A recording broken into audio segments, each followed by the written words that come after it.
بسم اللہ الرحمن الرحیم۔ السلام علیکم۔ حضور نبی کریم صلی اللہ علیہ وآلہ وسلم فرماتے ہیں، جب زبانی دعوے بڑھ جائیں، عمل گھٹ جائیں اور زبانی میل جول ہو اور دلی بغض و عداوت ہو، رشتہ دار سے بدسلوکی کرنے لگیں، تو اس وقت ایسے لوگوں پر اللہ کی لعنت نازل ہوتی ہے اور ان کے کان بہرے اور آنکھیں اندھی کر دی جاتی ہیں۔ یعنی آدمی حق و انصاف سے بہرا اور اندھا ہو جاتا ہے۔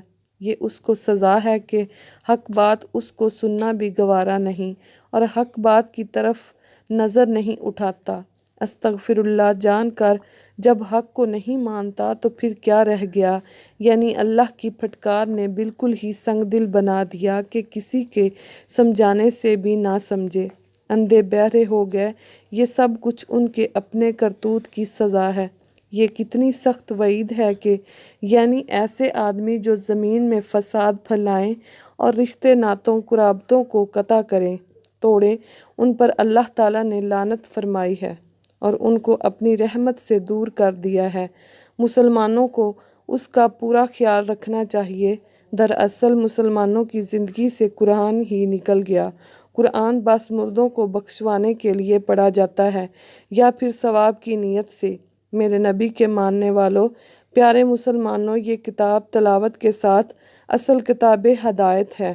اس کی ہدایت و تعلیمات پر عمل کرنا ہی ہماری سعادت کی دلیل ہے۔